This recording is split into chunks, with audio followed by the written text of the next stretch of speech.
السلام علیکم ورحمۃ اللہ وبرکاتہ۔ اعوذ باللہ من الشیطان الرجیم، بسم اللہ الرحمن الرحیم۔ قالوا اجئتنا لنعبد اللہ وحدہ ونذر ما كان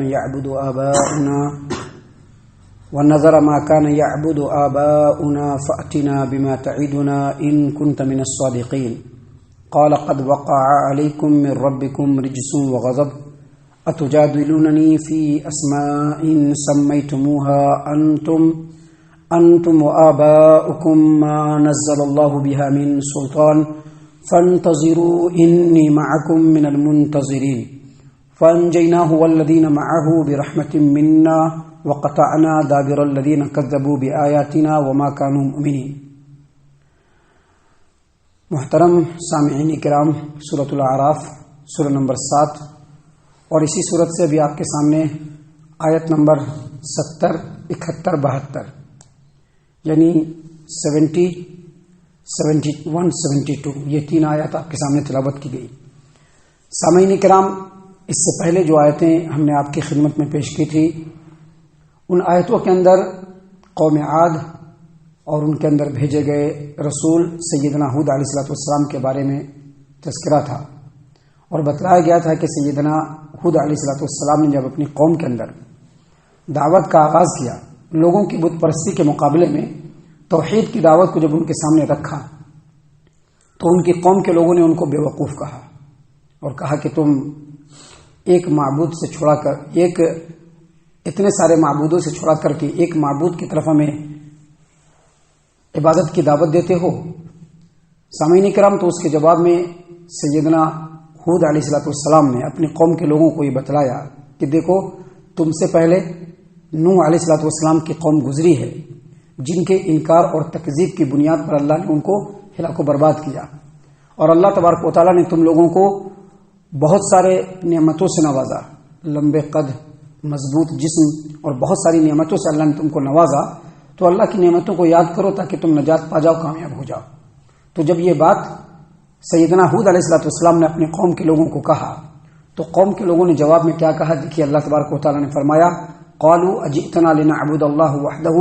ونذر ما كان يعبد آباؤنا فأتنا بما تعدنا ان كنت من الصادقین۔ یعنی ان لوگوں نے کہا کہ اے ہود، تم ہم لوگوں کے پاس صرف اس لیے آئے ہو کہ ہم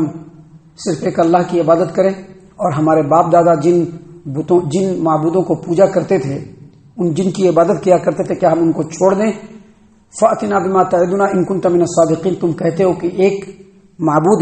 جو برحق ہے، جبکہ ہمارے آباء و اجداد بہت سارے دوسرے معبودوں کی عبادت کرتے تھے،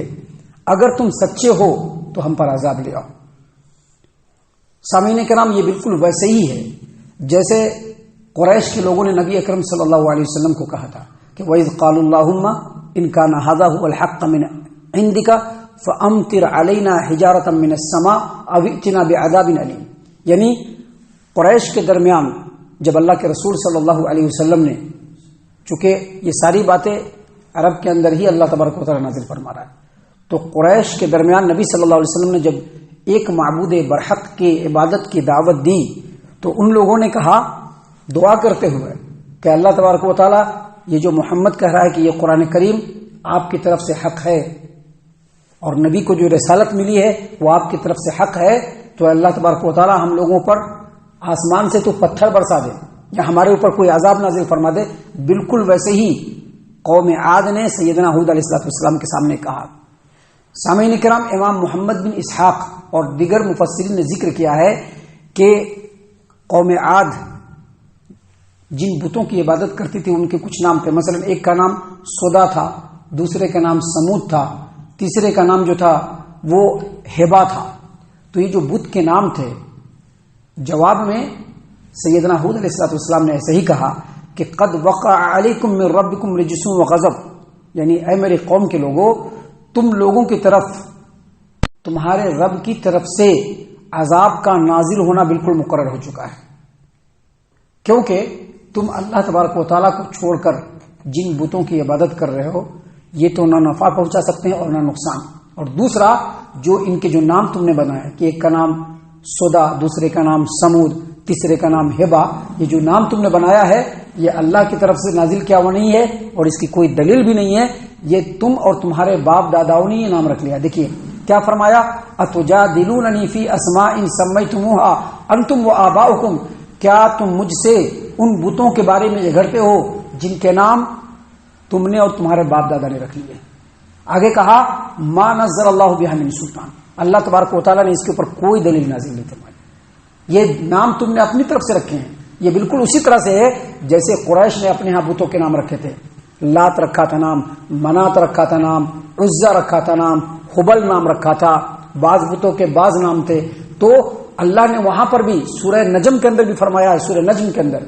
کہ یہ جو بتوں کے نام ہے یہ تم اور تمہارے باپ دادا نے بنائے ہیں. بالکل ویسے ہی اللہ تبارک و تعالیٰ نے یہاں پر کہا کہ ہود علیہ الصلوۃ والسلام نے کہا کہ یہ جو تم نے نام بنا کر کے معبود مقرر کیے ہیں اس کے کوئی دلیل اللہ نے نازل نہیں فرمائی, یہ تم نے اور تمہارے باپ داداؤں نے اپنی طرف سے رکھ لیا ہے. محترم سامعین کرام, آگے مزید کہا کہ فانتظروا انی معکم من المنتظرین, بے شک تم لوگ بھی انتظار کرو اور میں بھی انتظار کر رہا ہوں. یہ اصل میں نبی کی طرف سے اپنے قوم کے لوگوں کو ان کے بت پرستی کے اوپر سرزنش بھی ہے اور عذاب کا الٹیمیٹم بھی ہے. سامعین کرام, جب سیدنا ہود علیہ الصلوۃ والسلام نے اپنے قوم کے لوگوں کو خوب سمجھایا, ہر طرح سے سمجھا لیا, اور قوم کے لوگوں نے جب نہیں سمجھا تو اللہ تبارک و تعالیٰ نے فرمایا فَأَنْجَيْنَاهُ وَالَّذِينَ مَعَهُ بِرَحْمَةٍ مِنَّا, ہم نے ہود علیہ الصلوۃ والسلام کو بھی اور ان کے ساتھ جو لوگ تھے ایمان والے ان کو تو ہم نے نجات دے دیا. فَقَطَعْنَا دَابِرَ الَّذِينَ كَذَّبُوا بِآيَاتِنَا, اور جن لوگوں نے ہماری آیتوں کو جھٹلایا ان کی جڑ کو ہم نے کاٹ دیا. اور آگے فرمایا وَمَا كَانُوا مُؤْمِنِينَ, وہ لوگ ایمان والے نہیں تھے. سامعین کرام, قوم عاد کی تباہی کا اور ان کے اوپر جو عذاب آیا تھا اس کا تفصیلی تذکرہ قرآن کریم میں دوسرے مقامات پر اللہ نے بیان فرمائے ہیں. اللہ تبارک و تعالیٰ نے ان کے اوپر ایک نامبارک ہوا چلائی جس نے ان لوگوں کی جڑ کو کاٹ کے رکھ دیا. اللہ تعالیٰ نے قرآن کریم سورۃ الحاقہ آیت نمبر 6, 7 اور 8 اس میں اللہ تبارک و تعالیٰ نے فرمایا فَأَمَّا عَادٌ فَأُهْلِكُوا بِرِيحٍ صَرْصَرٍ عَاتِيَةٍ, جہاں تک قوم عاد کی بات ہے ان کو نہایت تیز آندھی نے نیست و نابود کر دیا. آگے کہا اللہ تبارک و تعالیٰ نے سَخَّرَهَا عَلَيْهِمْ 7 لَيَالٍ و8 أَيَّامٍ حُسُومًا, 7 رات اور 8 دن تک ان پر ہم نے اس ہوا کو چلائے رکھا, لگاتار چلائے رکھا. آگے کہا فَتَرَ الْقَوْمَ فِيهَا سَرْعَىٰ كَأَنَّهُمْ أَعْجَازُ نَخْلٍ خَاوِيَةٍ, تو اے مخاطب تم ان لوگوں کو مرے ہوئے بالکل اس طرح سے دیکھے جیسے کھجور کے تنے گرے پڑے ہو. فَهَلْ تَرَىٰ لَهُم مِّن بَاقِيَةٍ, کیا ان میں سے کوئی بچ پایا. سامعین کرام, یہ جو آیات ہیں ان کی تفسیر میں مفسرین نے اور حافظ ابن کثیر نے فرمایا ہے کہ جب ہود علیہ الصلوۃ والسلام نے اپنی قوم کے لوگوں کو بہت زیادہ سمجھایا, توحید کی دعوت دی, لیکن ان لوگوں نے بت پرستی نہیں چھوڑا, تو اللہ تبارک و تعالیٰ نے ان کے اوپر تیز و تند آندھی کو بھیج دیا. وہ آندھی کیا ہوتا تھا, آندھی ایک آدمی کو بالکل اچھالتا تھا اوپر, اور جب اونچائی پر جاتا تھا تو وہاں سے ڈائریکٹ چھوڑا جاتا تھا جس سے وہ زمین پر سر کے بل گرتے تھے اور بالکل سر پھٹ کر کے تن سے جدا ہو جاتا تھا. اس طرح سے عذاب اللہ نے ان کو دیا اور نیست و نابود کر دیا. ان ساری باتوں کا مقصد اصل مکہ کے قریش کو بھی سمجھانا ہے اور بعد میں آنے والی تمام نسلوں کو قیامت تک ان تمام کو سمجھانا ہے کہ اگر نبی کی دعوت پہنچے اور آدمی اس کا انکار کرے تو اللہ تبارک و تعالیٰ ان کو عذاب سے دوچار کرتا ہے. اور ساتھ ہی ساتھ یہ بھی بتلایا جا رہا ہے کہ جب نبی کی دعوت پہنچتی ہے تو اسی طرح کے مشرکین ان چیزوں کا انکار کیا کرتے ہیں. ہم اللہ سے دعا کرتے ہیں کہ اللہ تعالیٰ ہم تمام کو ان تمام باتوں کے اوپر خوب غور و فکر اور تدبر کرنے کے ساتھ ساتھ ان باتوں کے اوپر عمل کرنے کی بھی توفیق عنایت فرمائے, آمین. اللہ تعالیٰ ہم تمام کو صحیح معنوں میں پکا سچا مومن مسلمان بنائے, اللہ اور اس کے رسول صلی اللہ علیہ وسلم کی اطاعت و فرما برداری کرنے والا بنائے,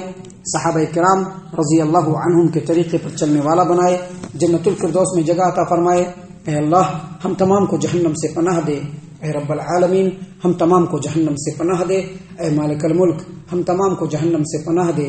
آمین یا رب العالمین. وما علینا الا البلاغ المبین. تبارك الذي نزل الفرقان على عبده ليكون للعالمين نذيرا.